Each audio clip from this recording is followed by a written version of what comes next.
Hey, what's going on YouTube? Alabama Reloader here. So, just a little brass prep session going on with 270 Winchester and 243 Winchester.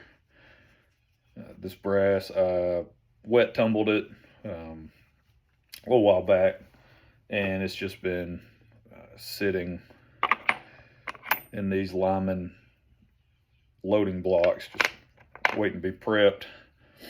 Haven't had a ton of free time here lately, so they've kind of been neglected. But now I want to get back around to working up some loads for the Remington 700 CDL. That's the 243 Winchester that I have. I did take the scope off of it. I swapped the scope out. What I had originally put on there was a Leupold 2.5 to 8 by 36, and I took that off. So before I took it off, I did kill a deer with it this season. I killed a doe with a 85 grain Nosler partition load. Just something I threw together real quick. Not a lot of development went into that particular load. But I killed a doe with it. I actually made a video about it, so you guys can go find that. But I took that scope off and I put it on my Kimber 84M Hunter chambered in 6.5 Creedmoor. So I actually swapped that scope out. I think it's a better fit on the Kimber.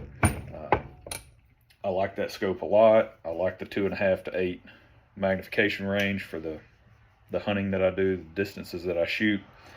So I like that setup on the Kimber.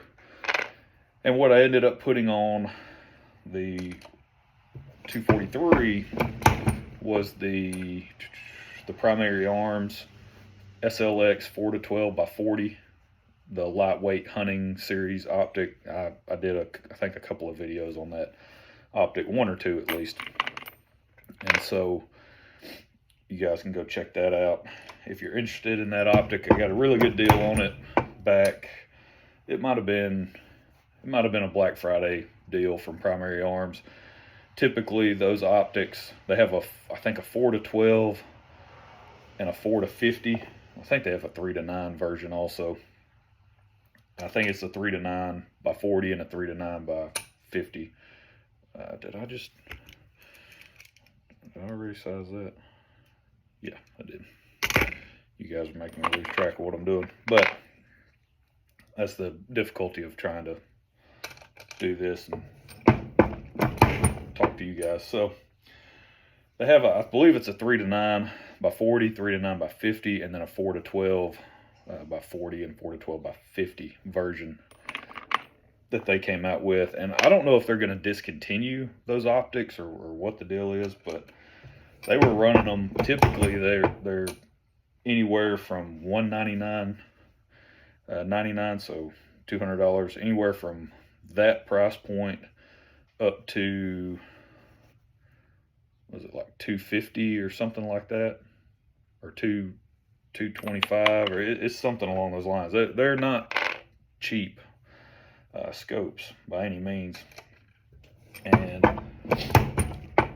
I'd been interested in giving one a try. Well, they were running a Black Friday sale on them for $100, and I could not pass that up. So I ended up getting a couple of the 4 to 12 by 40 versions. And they're nice scopes. They're definitely on the long side in terms of the length of the Optic. But you can go watch Tiborosaurus Rex if you're interested in scope geometry and design and overall length of the scope and how that plays a hand in the quality and all that other fun stuff. He breaks all that down in some of his videos. So, but pretty good optic, and I wanted to switch it over to that 243. I plan on working up or testing more hand loads in the 243 than I plan to test in the 6.5 Creedmoor.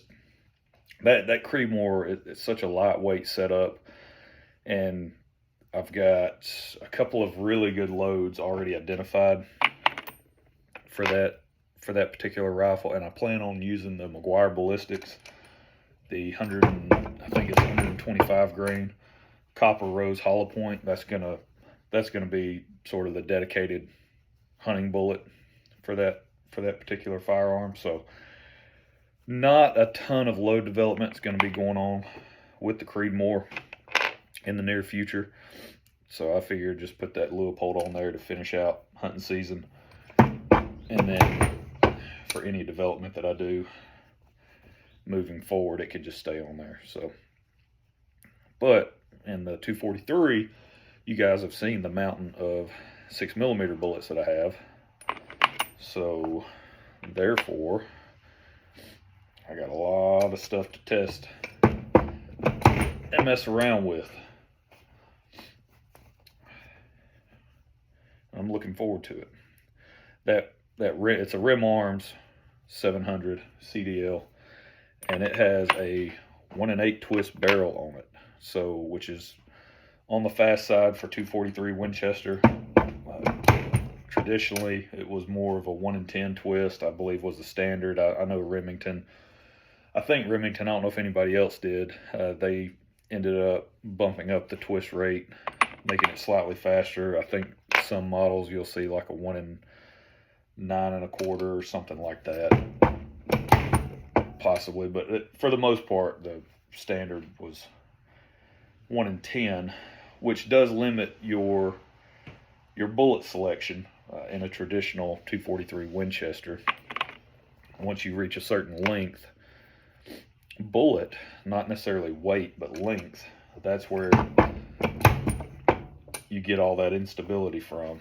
So a lot of these new modern, like a 103 ELDX, really anything above that, if you want to shoot like a 108 ELDM or something along those lines, or you wanted to shoot like a 112 Barnes, something like that, or even something like a 95 grain Barnes LRX, right? If you want to go the hunting route, go with a solid copper or monolithic projectile that's on the heavier side, well, you're gonna have issues with that 1 in 10 twist. So pretty pumped about the fact that they are chambering that with a fast twist set up from the factory. So that's pretty nice. But even with that being said, right, so I just go on this rambling discussion about how that's such a benefit. For me, it's not really going to be a benefit, because looking over at my bullet selection, yeah, I've got pretty much what would be considered a traditional 243 Winchester selection. So I've got everything down to, I think it's a 58 grain VMAX, which I'm not gonna mess with, all the way up to, I've got the 100 grain Grand Slam from Spear. So, and virtually everything in between. A lot of 90 and 95 grain Nosler ballistic tips. I've got some 80 grain Barnes tip TSX. Oh, what else? I've got some 80 grain, some 70 and some 80 grain Nosler ballistic tips. I've got some 88 grain Berger flat base varmint bullets. I got some 75 grain VMAX, 87 grain VMAX, 95 grain SSTs. Yeah, so just, and everything in between. So a lot of stuff going on there with 6mm that I can mess around with. All right, so I'm done with 270 Winchester, and I use Imperial sizing dye wax. That's the lube that I use. And you'll see me go to the case every single time I pick up a new case. And it's very difficult to explain just how little of this stuff I actually use per case. I know some people, you'll want to lube up a little, get a little bit on your fingers, and then you'll go back to it every few cases or whatever. But for me, I get so little every time I use it. I just use it on every single case. And another thing, when you're going through a process, and it doesn't matter what you're doing, but if you want consistency and repeatability, then what you have to do is you have to do things, or attempt to do things, the exact same way every single time, right? And so pretty much all you're doing is you're mitigating variability and variation, right? That's essentially what you can think of this as in your reloading process. And it really doesn't matter who you are, what level you're at. If you want to go compete, that's essentially what you have to do. If you want to make really good hunting ammunition, that's what you should attempt to do. Whether you're a beginner or a seasoned individual, you should attempt to mitigate the impact of variables. Especially if you're testing stuff, you definitely don't want to introduce too many new variables into the test. So that way, you're not sitting there scratching your head going, well, what exactly caused the change that I'm now seeing, right? And that doesn't matter if you're talking about reloading or anything else. It doesn't really matter, but same thought process. But so that was 270 Winchester. I'm going to switch over to 243 Winchester. I'm using Lee dies, Lee full-length sizing dies that have already been set up long ago. This has been an established setting on this particular press.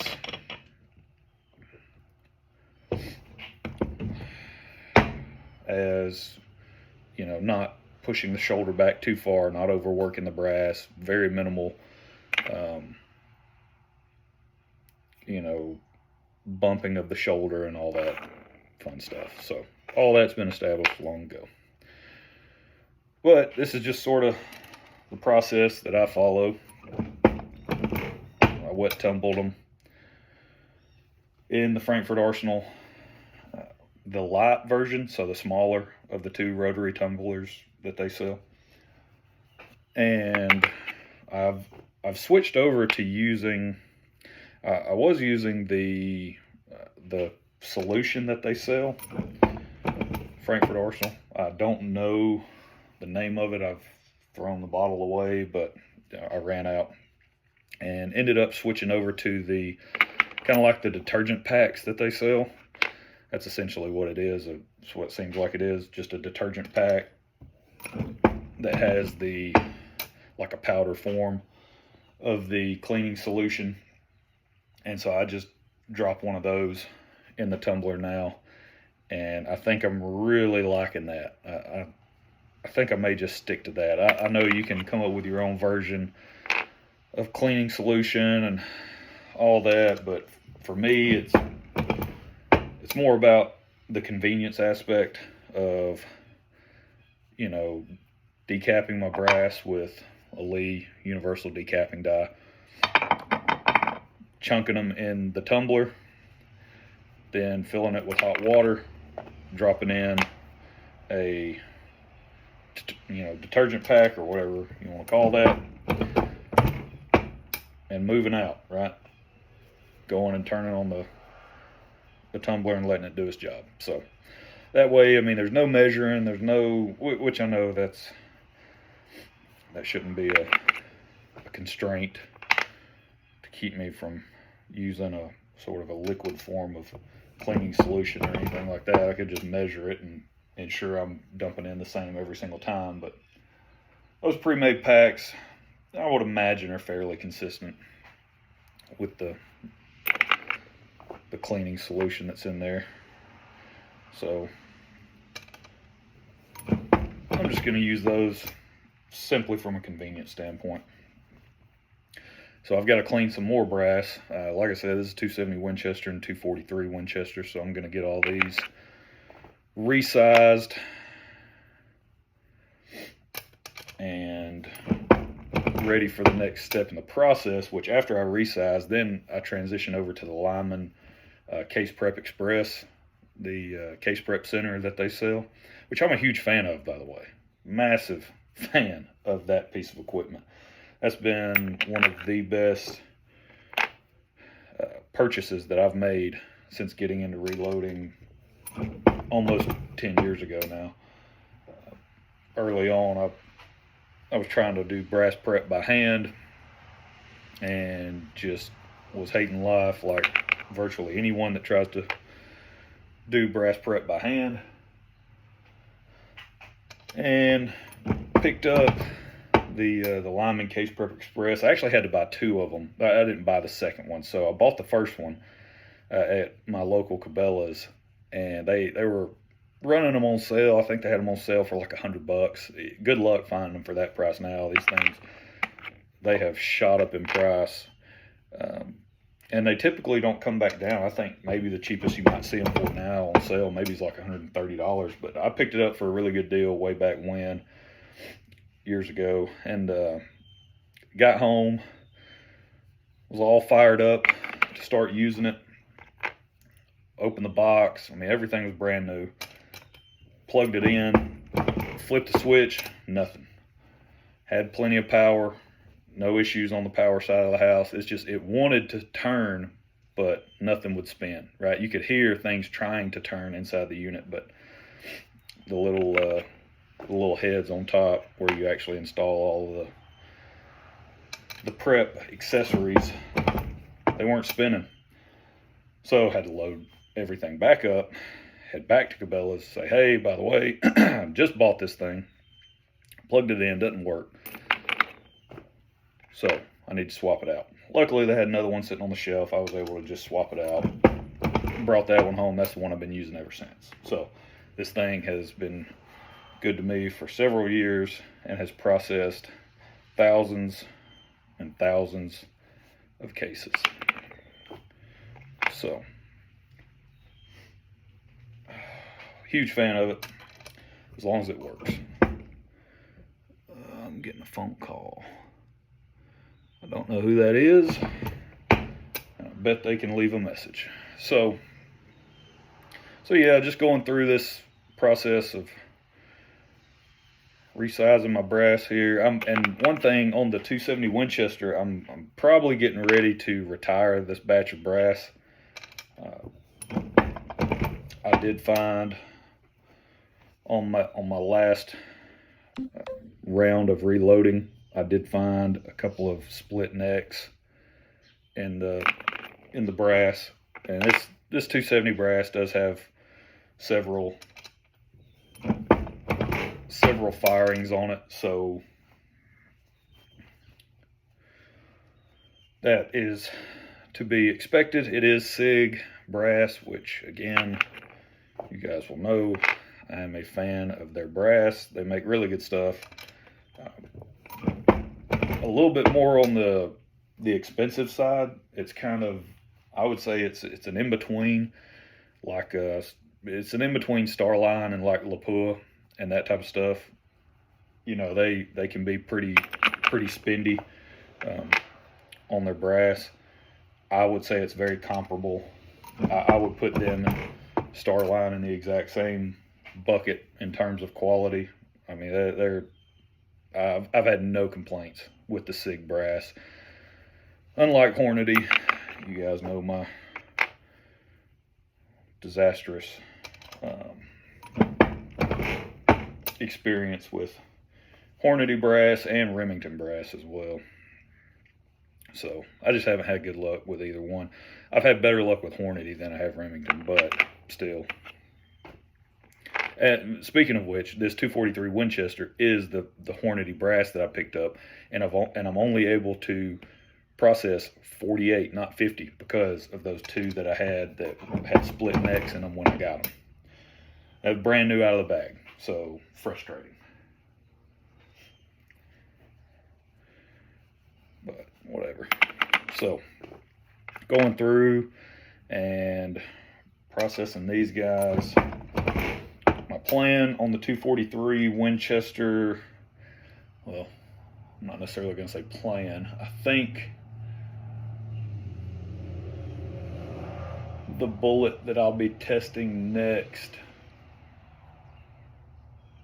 well, I really want to focus in on that 90 plus grain weight range.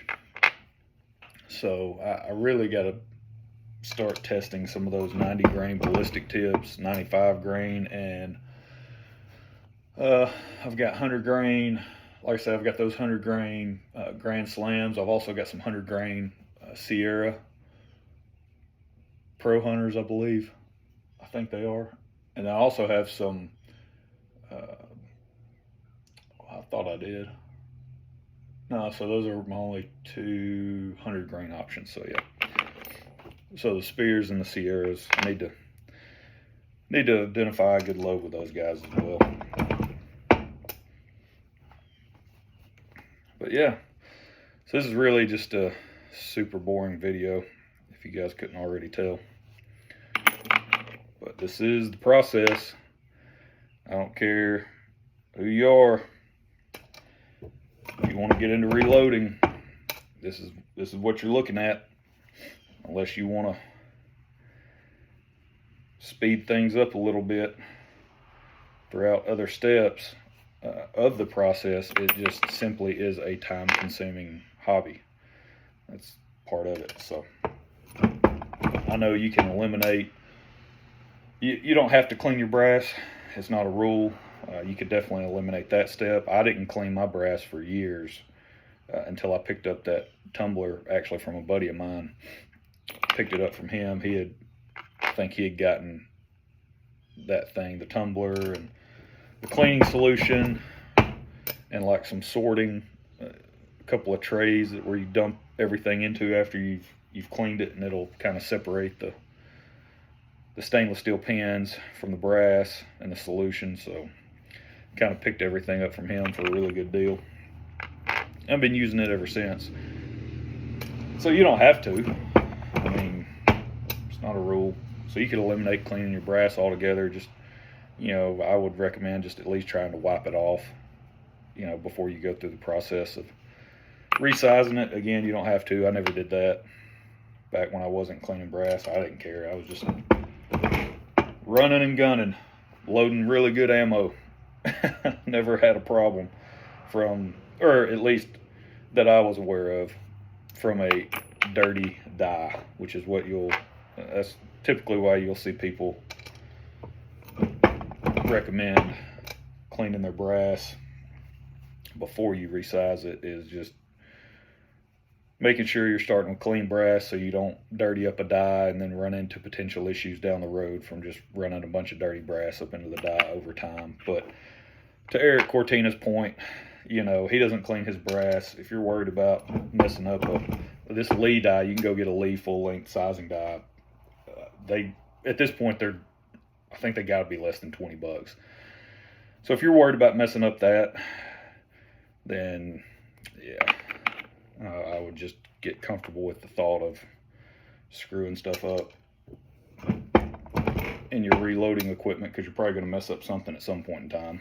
You're going to stick a case, or something's going to happen. You're going to end up messing up a die or whatever. Just be prepared that you might have to buy another one, especially if you don't clean your brass, which is fine. Like I said, I didn't clean brass for years. Loaded amazing ammo. Shot super small groups. Killed plenty of deer. So, more than one way to skin that cat. But now I clean them just because I'm not pressed for time. I don't, I'm not trying to reload, or I'm not trying to load thousands of rounds. I don't compete. It's nothing like that. I'm not on a time schedule. I don't have any constraints there. It's really just sort of, I kind of break my reloading process down into phases, where once I go and I've got loaded ammo, I'll go to the range, I'll come back, I'll probably decap everything all at once. whatever I shot on that particular trip. And then they'll just sit in these loading trays for a little while till I get around to wanting to clean the brass. And so then I'll tumble them for about an hour or two, and then dry them out. Then they'll sit in loading blocks again for, however long. Okay, we got lucky. Didn't ding up the case mouth when I dropped it, so that's good. They'll sit in loading blocks again for however long, until I get around to doing this process where now I'm just going to resize them. And that's probably all I'm going to do today, actually, is just resize the brass. And then when I have a little more free time, I'll come out and I'll do the brass prep part of it in terms of the trim, chamfer, deburr, clean out the primer pocket, all that fun stuff. Because I also need to come up with a plan on what I want to test. So that's the other part of it that, you kind of need to think through when you're getting into reloading, is like, or just if you've been reloading for a while now, you need to take a step back and go, what am I trying to accomplish? All right, what's the desired end result, and then work backwards from there. So, because that'll drive what you're trying to do in your testing, right? Wanting to work up a hunting load, well, then make sure you're testing hunting bullets, right? Make sure if you can get your hands on some powder that is generally more temperature stable, well, you may want to go with that option, right? You may want to focus in on that and start there. And for me, generally speaking, I tend to load on the higher end of charge weight ranges. Even just starting up load development, I typically stay away from the lower end in the manual. Now, if it's something new, like those McGuire ballistics, where I'm having to reference other load data because there's none available for that specific bullet, then yeah, I'm gonna approach it with more caution. But if I'm using a bullet powder combination that's published in a load manual, I'm not afraid to start more towards the middle of the range or whatever's listed in the manual. Start middle and upper half of the charge weight range. I'm not saying that velocity is everything, because it's not, but if I'm already like, for instance, if I'm already giving up velocity due to the cartridge that I chose, maybe something like a 6.5 Grendel, right? If you want to load that, I mean, in a bolt gun, you should be able to safely push it a little harder than you can in an AR, right? You're restricted by pressure on that guy, but that's something where you're already giving up velocity just from the cartridge itself. If you want velocity, switch to a Creedmoor, right? And if you want more than that, switch to a 6.5 PRC, right? It all depends on what you're trying to accomplish and what you're doing. But if you're already giving it up, make sure you identify the best possible powder that's going to meet your needs, right, for what you're trying to do. Give you the best velocity option possible. So that way, if you do have to load down just a little bit, you're not sacrificing much. Pick a powder that's already on the slow side in terms of your velocity potential, and then you're loading down and you find a really good load, but now your velocity is pretty anemic. Well, that might not get the job done. So let your end result or your end goal dictate your testing. So, all right, that's it. That's where we're going to leave it. Hope you guys enjoyed it. We'll catch you next time. Y'all have a good one.